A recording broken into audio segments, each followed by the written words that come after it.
정치 고수다. 오늘은 김재원 국민의힘 최고위원 모셨습니다. 어서 오세요. 안녕하세요. 네, 안녕하세요. 대국민 담화 얘기를 안 할 수가 없어서요. 보셨어요? 네, 대부분 봤습니다. 어떻게 보셨어요? 총평을 하신다면. 일단 대통령께서 하실 수 있는 수준에서는 최대한 사과도 하고 설명도 하고 국민께 이해도 구하고 그리고 더 나아가서 향후의 국정 쇄신에 대한 의지도 밝힌 걸로 봐요. 근데 이제 대통령의 입장에서 알고 있는 사실하고 국민들이 알고 있는 사실이 좀 달라요. 예를 들어 명태균 씨와 관련된 문제라고 하더라도 대통령께서는 그냥 명태균 씨가 전화를 해서 말한 사실, 대선 후보 당시에 명태균 씨를 몇 번 만나거나 한 정도의 사실밖에 모르잖아요. 근데 명태균 씨와 관련돼서 국민들은 온갖 가짜 뉴스, 명태균 씨가 또 온갖 허풍을 떨었단 말이에요. 거짓말도 많이 하고. 그러니까 국민들은 명태균 씨 말이 다 사실인 것처럼 생각할 거고, 대통령 입장에서는 내가 알기로는 이만큼밖에 안 되는데 저거는 전부 거짓말이다. 이런 이야기라면 대통령께서는 대통령이 알고 있는 사실관계에서 해명도 하고 그럴 수밖에 없거든요. 그럼 국민들이 보기에는 명태균 씨가 실제로는 무슨 삽질 한번 하고도 천지창조했다고 떠드는 사람이니까 이 정도 개입했는데 왜 저렇게만 이야기하냐라고 생각할 수도 있죠. 이게 이제 인식의 차이가 있거든요. 근데 제가 봐서는 그런 입장에서 본다면 대통령께서는 어마어마하게 이제 솔직하게 할 수 있는 모든 문제로 사과도 하고 이해도 구하고 또 향후에 그런 이야기 했지 않습니까? 아직 제대로 다 나온 것도 아니니 그런 것까지 전부 다 예를 들어 처신에 문제가 있다면 그 부분까지 사과하는 그 정도 말씀을 하셨는데 저는 대통령께서 정말 고민도 많이 하고 또 국민들이 이 사태를 어떻게 볼까 걱정도 하면서 스스로 진솔하게 사과도 했다 그런 생각이 듭니다. 근데 명태균 씨가 제기하는 내용들이 지금 다 가짜 뉴스다라고 규정하기는 어렵지 않을까요? 근데 이제 네.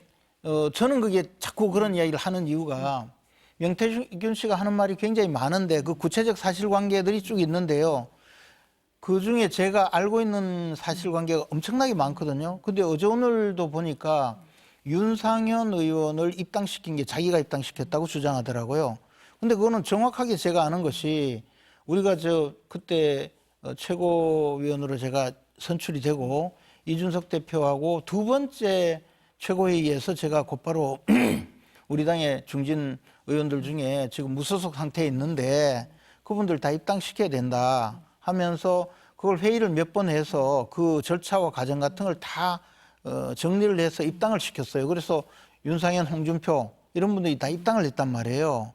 그랬는데 자기가 무슨 근거로 말 한마디 누구한테 했을 수는 있죠. 그때 이준석 대표한테 지금까지 친하게 지내니까 이준석 대표한테 윤상현 의원 입당시켜라 라고 이야기를 했다고 해서 그게 입당이 됩니까? 최고위에서 전부 다 결정을 해서 정리하는 과정이었는데 그런 식으로 이야기하니 제가 삽질 한번 하고 천지창조했다고 주장하는 거하고 같은 거 아니겠어요? 저는 그래서 제가 아는 사실들은 다 거짓말이에요.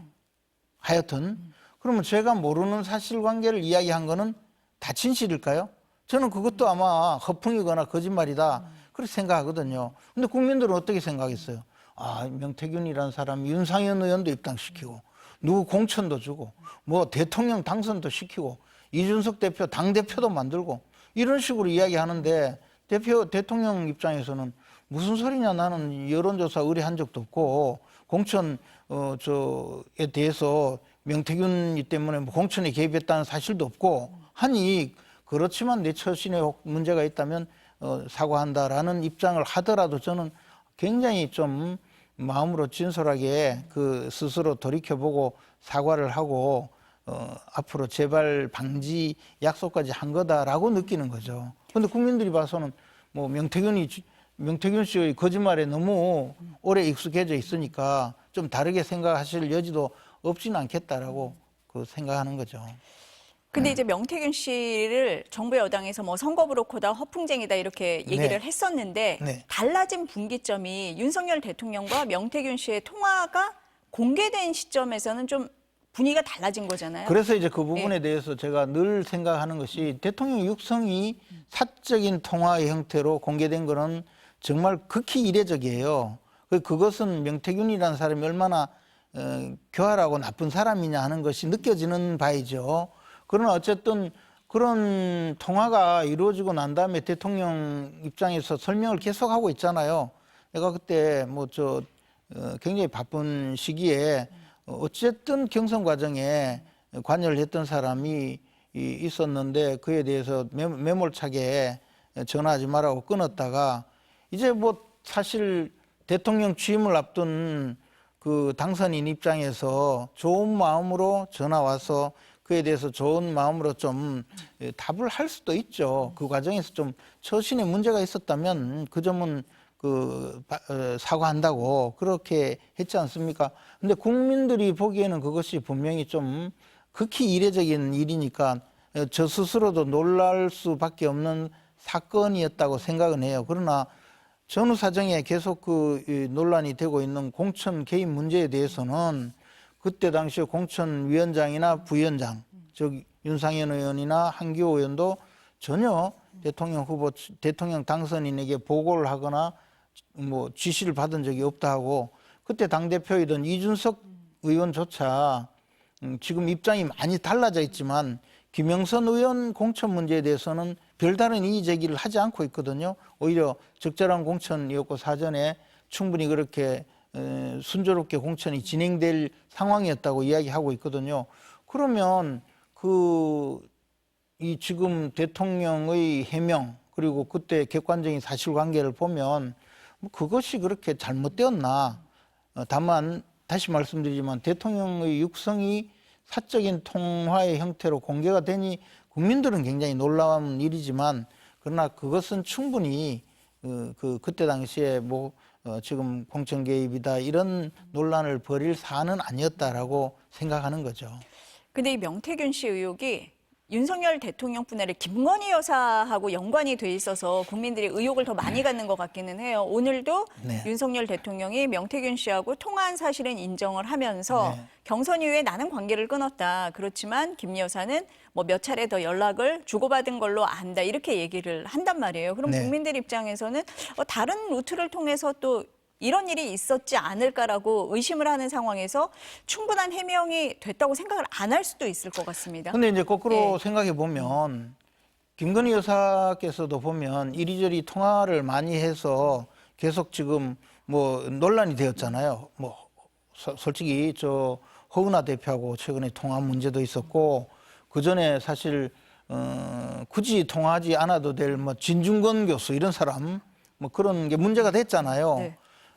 그렇지만 아마 명태균 씨와 어떤 내용의 통화를 했는지는 기억하지도 못하실 거예요. 전화가 자꾸 걸려오는데 응대를 해줬을 수 있다는 그런 취지잖아요. 그러니까 그거 가지고 그럼 왜 전화를 받았냐라고 이야기하면 그렇죠. 왜 전화를 받았을까? 그런 정도의 비판을 할 수는 있지만 그 내용이 구체적으로 무엇인지 기억하기도 어려울 거고 그러나 그것에 어느 정도 문제가 있는 통화인지도 알 수 없잖아요. 그런데 이제 대통령으로서는 그 점에 대해서도 사과를 한 입장이기 때문에 저는 그런 대응 자체는 적절하다고 봅니다. 그럼 그런 부분에 대해서 수사가 이루어져야 된다고 보세요? 어떻게 생각하세요? 근데 뭘 잘못했길래 수사가 이루어지죠? 대통령 영부인은 국민하고 통화하면 안 되나요? 그렇잖아요. 그것이 무슨 불법행위다. 불법행위이기 때문에 이 범죄를 수사하겠다고 하면 수사가 될 수는 있지만 물론 명태균 씨가 지금 수사의 대상이죠. 그리고 제가 봤을 때도 상당히 문제가 있는 상황이라고는 생각을 합니다. 근데 우리 국민들은 왜 그 대통령 영부인이면 모든 걸 수사를 해야 된다고 주장을 하고 그 수사의 대상이 구체적으로 무엇인지에 대해서는 특정하지도 못할 일까지 수사를 해야 된다고 생각하느냐는 거죠. 그리고 민주당이 지금 계속 엎어놓고 있지 않습니까? 이제 뭐 밝히겠다고 나오는 걸 제가 들어보고 또 불러주시면 제가 그때 이건 수사 대상인지 말씀드릴게요. 원래 대통령이 당초에 이달 말에 기자회견을 하겠다라고 이제 뭐 검토를 하고 있다는 얘기가 나왔었는데 당겨진 거잖아요. 네. 최고위원님도 공석회의에서 공개 회의에서 네. 대통령 입장 발표가 필요하다라고 말씀을 하신 걸로 제가 기억을 하는데 제가 뭐 대통령 입장 발표가 필요하다고 했다기보다는 그 지금 뭐 기다릴 상황이 아니고 지금은 그 국면 전환을 위해서 할 수 있는 건 뭐든지 다 해달라고 요청을 한 거죠. 근데 그런 의미에서 대통령께서 신속하게 기자회견까지 하면서 사과도 하고 국민들의 그 목소리에 그래도 반응을 한 것은 저는 굉장히 적절한 그 상황을 적극적으로 해결해 나가는 모습이었다고 생각을 합니다. 이게 사실 의혹, 가짜 뉴스 막 이런 것이 계속 꼬리를 물고 가면요, 사람들은 이게 나빠서가 아니고 반응이 없기 때문에 저쪽에서 아무 소리 하지 않는 거 보니까 이게 맞는 말이구나라고 신념을 만들어 간단 말이죠. 그리고 신념이 굳어지면 나중에는 진실로 해명을 해도 받아주지 않고 거짓말한다라고 생각하는 경향이 있어요. 그래서 국민들의 그 인식이 신념으로 굳어지기 전에 좀 적극적이고 주도적으로 대응을 해주기를 원했던 것이고 대통령께서도 아마 그런 건의를 받아들이지 않았겠습니까? 저는 그렇게 봅니다. 근데 오늘 이제 기자회견을 하면서 이 정도 얘기는 나와야 국민들이 뭔가 변했구나라고 받아들일 수 있는 수준 어느 정도라고 생각하셨어요, 최고위원님은? 저는 대통령께서 이번에 기자회견 하면서 말씀하신 것은 대통령 입장에서는 할 수 있는 모든 정도의 사과든 설명이든 다 했다고 생각합니다. 그리고 사과가 충분했다 이렇게 보세요? 충분했느냐 이야기하면 한이 없어요. 왜냐하면 그 대통령이라 할지라도 정치적 반대자들이 질비하지 않습니까? 그분들은 완전히 하야라고 주장하는 판이니 지금 이 정도 가지고 충분하다고 하겠습니까? 네. 근데 제가 아까도 말씀드렸듯이 대통령이 판단하거나 대통령이 알고 있는 사실관계 그리고 인식의 수준이 있잖아요. 그 수준에서는 대통령이 이 이상 어떻게 더 사과를 할 수 있겠나, 또 이 이상 어떻게 더 설명을 할 수 있겠나라는 생각을 했습니다. 제가 지켜보면서 저 이상으로는 더 이상 할 수 있는 어떤 설명이나 해명이 없겠다라는 느낌을 가졌거든요. 한동훈 대표가 계속 요구했던 거 그 정도는 받아야 되지 않느냐라고 했었는데 별로 수용은 안 된 것 같은 느낌입니다. 한동훈 대표가 이야기한 게 뭐가 있었죠? 김건희 여사 대외 활동을 대외 활동은 근데 대외 활동에 대해서도 어쩔 수 없이 해야 되는 그런 과정에 있는 외교 활동이나 국익을 위한 활동이라는 게 예를 들자면 이런 게 있어요. 여기 우리나라에 주재하고 있는 외교 사절들 있잖아요. 외국 대사, 공사 이런 외교 사절들의 부인들이 연말에 행사를 한단 말이에요. 그럴 때는 영부인이 나가서 응대를 해야 되는 그런 일이라든가 또는 다자외교를 지금 하거나 국빈 방문을 하는데 대통령이 그냥 국내가 조용한데 영부인 대동하지 않고 갔다면 문제가 없는데 지금 이렇게 대통령이 사과 회견을 해야 될 정도로 몰린 상황에서 혼자 가시면 이제 그 나라에서 국내에 문제가 있어서 혼자 오셨습니다 하고 또 때 아닌 보도를 할 정도로 그러면 이게 외교가 뭐가 되겠습니까? 그런 정도의 외교 활동이라든가를 제외하고는 이미 하지 않겠다고 사실상 선언을 한 거잖아요. 근데 내용을 보면 저와 참모들이 판단해서라는 표현이 있어서 저와 참모들이 판단해서 외교나 국익 활동 수준인지 아닌지 결정을 해야 되겠죠. 그런 이야기고 그건 앞으로 보면 되잖아요. 근데 한동훈 대표가 이야기하면 무조건 다 100% 수용해야 되고 맞는 거냐 이 말이죠. 그것도 국익에 맞아야 되고 관례에 맞아야 되고 또 대통령의 직무 수행을 위해서 필요한 수준에서 해야 되겠죠. 그리고 왜 한동훈 대표가 요구한 조건은 다 수용을 해야 되고 야당이 요구한 조건은 수용 안 해도 됩니까? 그렇잖아요. 그러니까 그것도 일종의 많은 제안 중에 하나죠. 그래서 제가 대통령실에 공개적으로 요청한 것은 지금 그 여러 가지 제안이 있잖아요. 뭐 야당의 제안부터 야당의 요구부터 시작해서 언론이나 모든 것에서 나온 수많은 요구 사항이 있어요. 그것을 전부 나열해 놓고 이 중에서 할 수 있는 것과 할 수 없는 것을 분류를 해달라는 거죠. 내가 하고 싶고 하기 싫고 하지 말고 하기 싫더라도 할 수 있는 것은 과감하게 시행을 하고 할 수 없는 것은 못 하는 거죠. 그렇게 해서 빨리 할 수 있는 것부터 주도적으로 시행을 해야 이 국면 전환이 된다라는 말씀을 드린 거고, 한동훈 대표의 요구사항도 그 많은 제안 중에 하나예요. 그래서 그것을 가지고 앞으로 뭐 어떻게 반응하실지는 몰라도 저는 그 수준도 충분히 대통령께서는 염두에 두고 받아들였다고 생각합니다. 지금 대외활동 중단, 또 사과, 인적쇄신에 대해서도 사실상 인사검증이라고 했잖아요. 당장 하겠다는 건 하나도 없는 것 같아요. 당장 할 수 있는 게 네. 뭐가 있죠? 네. 사과했잖아요. 그리고 대외활동 중단했지 않습니까? 대외활동 중단은 그 전에 요구했을 때 이미 하고 있다고 답변했잖아요. 그렇지 않습니까? 그리고 인적쇄신은 어차피 인사검증을 해서 한참 걸리는 일이죠. 그리고 그다음 근데요, 네. 지금 이제 한동훈 대표가 얘기를 하면 다 받아줘야 되냐라고 말씀을 하셨지만 그래도 여당 대표이기 때문에 무게감이 다르잖아요. 야당에서 요구하는 것과 또 다르고 국민들이 보기에는 그래서 네. 통상적으로 여당 대표가 대통령에게 요구를 한다면 공개적으로 하지 않죠. 제가 보기에 이런 일은 처음 있는 일이거든요. 말씀하신 대로 여당 대표 요구사항은 굉장히 무게가 있고, 여당 대표의 요구사항을 대통령이 거부하면 이 당과 대통령과의 관계가 국민들의 눈에는 엄청나게 좋지 않는 모습, 분열하는 모습으로 비춰질 수 있잖아요. 특히 우리 당은 과거에 그 보수 대분열로 정말 불행했던 사태를 겪은 그런 경험이 있어서 지지자들이 많이 걱정하는 그런 입장에 있어요. 근데 거기 대고 딴 사안도 아니고 대통령과 또 대통령 영부인에 관해 공개적으로 어떤 요구를 한다는 것은 극히 이례적인 일일 뿐만 아니라 사실상 저는 처음 보는 일이죠. 그런 상황에서 공개적으로 제시를 하고 그것이 대통령이 수용하지 못하면 이제 좀 우습게 되잖아요.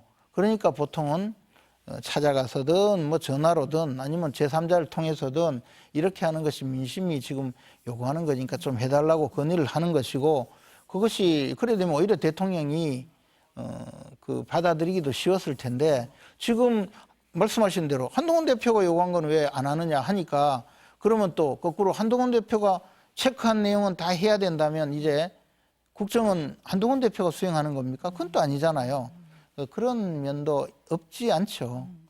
아니 그러다 보니까 당정 갈등 얘기가 많이 나왔고 오늘 질문에도 그게 나왔어요. 그랬더니 같이 일하면서 풀겠다라고 다소 좀 애매한 답변을 하셨거든요. 그래서 뭐 네. 같이 일하면 풀리겠죠 앞으로. 예, 같이 잘 일을 해야죠. 예. 아니 뭐 대통령과 한동훈 대표의 그럼 갈등이 근데요, 갈등이라는 것은요, 네. 한쪽만 해서 풀리는 건 아니고, 네. 예, 또 당에서도 많은 분들이 서로 노력하고 저같이 최고의 언도 옆에서 좀 도와드리고 네. 그렇게 해야 되겠죠. 지금 그 문제를 나는 갈등을 풀려고 이렇게 노력하는데 저쪽에서 말을 안 들어요 할 수는 없잖아요. 대통령 입장에서 더더욱이 국정을 주도하고 있는 분이, 그러나 갈등이 혼자만의 힘으로 다 풀리진 않죠. 그렇게 보여집니다. 아유, 오늘 여러 말씀을 여쭤보려고 그랬는데 대국민 담화라는 큰 뉴스가 있어서 여기까지만 들어야 될 것 같습니다. 고맙습니다. 감사합니다.